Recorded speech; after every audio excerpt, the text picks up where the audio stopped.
สบายดีทุกท่านยินดีต้อนรับเข้าสู่ต่ออนุรักษ์ภาษาวรรณคดีและวัฒนธรรมลาวมื้อนี้พวกเราจะมานำเสนอ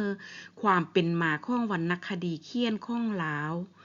วรรณคดีเขียนของลาวนั้นกำเนิดเกิดขึ้นมาดนนานสมควรถ้าอิงเสการกำเนิดของภาษาและตัวอักษรลาวแล้ววรรณคดีเขียนมีการขยายตัวเคียงคู่กับการขยายตัวของภาษาลาวตลอดมาภาษาและตัวอักษรลาวนั้นแต่ละยุคแต่ละสมัยแม้นมีการเปลี่ยนแปลงและมีวิวัฒนาการไปตามยุคสมัยบางสมัยก็มีการผสมประสานกับภาษาอื่นเฮาจะเห็นได้ในสมัยพระเจ้าฟางุมมหาราชได้นำเอาศาสนาพุทธลัทธิลังกาวงศ์หรือหินยานจากประเทศเขมรกัมพูเจียเข้ามาในประเทศลาวเมื่อปีคศ1359พศ1902ในนั้นประกอบมีพิธีมีคัมภีร์ดีกาต่างๆพร้อมด้วยภิกขุสงฆ์20องค์นักปราชญ์ผู้เหียนจบพระไตรปิฎก3คนคือนรสิงห์นรเดชและนรราชนอกนั้นก็ยังมีพระพุทธรูปพระบางนอต้นมหาโพธิ์และพวกสร้างต่างๆมีสร้างรอพระพุทธรูปสร้างเหล็กสร้างทองสร้างคำตลอดเครื่องตุลิยางปีพาทละนาดคองวงเมื่อศาสนาพุทธเข้ามามีบทบาทจึงเฮ็ดให้ภาษาบาลีสันสกฤตที่มานำคัมภีร์ดีกาต่างๆเหล่านั้นเข้ามาปนกับภาษาลาวเดิมที่มีอยู่แล้วเฮ็ดให้มีความอุดมสมบูรณ์ขึ้นและกลายเป็นวิวัฒนาการของภาษาลาวเฮ็ดให้มีความหลากหลายในการนำใช้ศัพท์ต่างๆเข้าในวรรณคดีในสมัยนั้นและเฮ็ดให้วรรณคดีเหล่านั้นมีความม่วนซื่นโดยเฉพาะแม่นการใช้ศัพท์สำนวนที่เป็นโวหารเข้าในการพรรณนาเหตุการณ์ต่างๆเฮ็ดให้วรรณคดีสมัยนั้นกลายเป็นที่นิยมของคนลาวตลอดมาแต่ถึงอย่างใดก็ตามเฮาก็ยังบ่สามารถสรุปได้ว่าวรรณคดีลาวแม่นเกิดเมื่อใดวรรณคดีเขียนลาวแม่นเกิดเมื่อใดแต่เฮามีเอกสารทางประวัติศาสตร์พอที่จะเป็นหลักฐานได้ก็คือ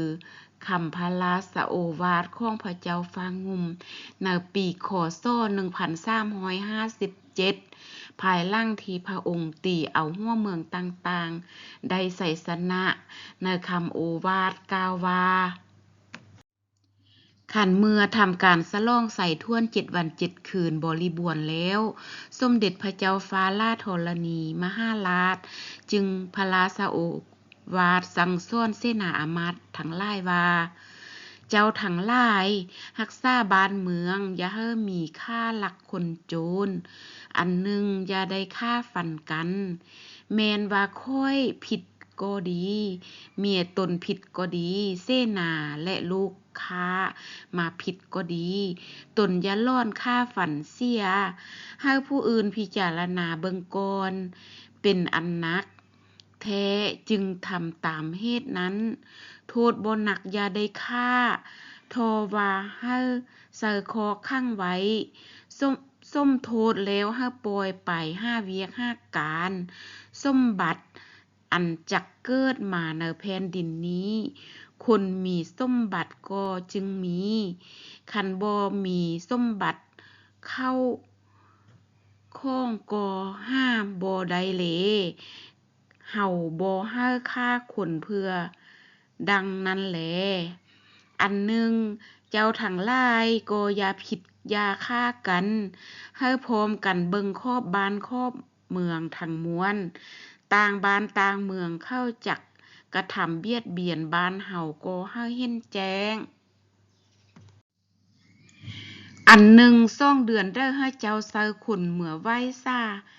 เฮาอยู่บ้านเมืองให้ฮู้อันหายอันดี3 ปีจึงให้ตัวเจ้าทั้งหลายขึ้นเมื่อไว้เฮาเมื่อฮอดเสียงดงเสียงทองพุ่นแล้วเฮาจะบูชาแท่นฟ้าคืนทั้งแท่นขมแท่นแตงแท่นสังแท่นเทือกทั้งเท่าเหยื่อเท่าไรแม่ยางามแม่มุดทั้งเทวดาอันหักษาผ้าติงและสุบอูอื่นๆทั้งหลักมั่นทายขั้นทางนาให้เดียวผูกเข้ากาอายมาเท้าของอยู่น้องลุมผูกเข้ากาหั่นทางผ้าล่วงกรฟ้าเยี่ยมทางกรกายฟ้าอันไม้ไว้ที่เสียงดงเสียงทองนั้นขันเมื่อฮอดแล้วเฮาจักได้บูชาพี่ฟ้าพี่แทนทั้งหลายฟูงนี้คันเทิงเดือนเจียงให้ขึ้นสู่บ้านสู่เมืองเดือน3ให้ฮอดเมืองสวาคันไผบ่ขึ้นเฮาบ่ว่าซื้อต่อเฮาแลอันว่าให้เลี้ยงฟ้าเลี้ยงแทนปูเจ้าฟ้าล่วงโงมหากได้สั่งเฮาไว้ให้เฮาฮู้จักหัวใจเจ้าคุณทั้งมวลอันอยู่เมืองลานซางผู้ซื้อและผู้ขดจากเจ้าแผ่นดินหั่นแลปูเจ้าฟ้าล่วงโงมได้สั่งไว้สืบมาดังนี้แล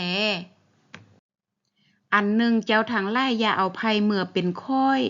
ภัยผิดกันเป็นอันนักเป็นต้นมีสู้เมียดทานให้ไม่เอาแต่5 บาทเข้าหักฆ่ากันตายเอาตัวมันแทนผู้ตายนั้นอันหนึ่งไปซึกอย่าเอาค่าหัวภัยแต่บาทหนึ่งเทิงซ่องต่อเท่าเทิงห้อยว่าเป็นค่าหัวเหลเจ้าคุณอย่าไม่ภัยกายห้อยขึ้นไปเทิงผู้เด้อหยังไม่จักเสียหน้าตัวมันจักเอาเซอต่างภัยดังนั้นการกำเนิดวรรณคดีเขียนของลาวจึงถือเอา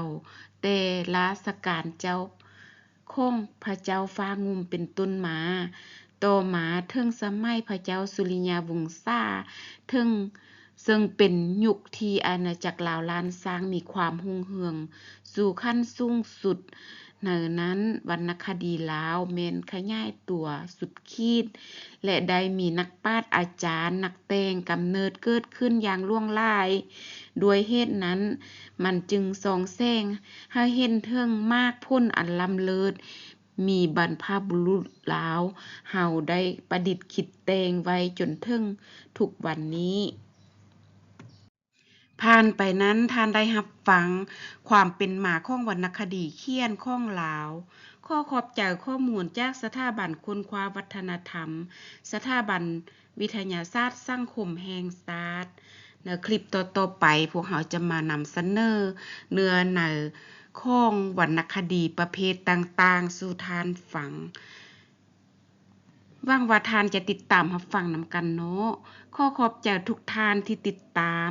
ก่อนจากกันมื้อนี้อย่าลืมกด Subscribe กดไลค์กดแชร์และกดกระดิ่งให้3ต่อเด้อ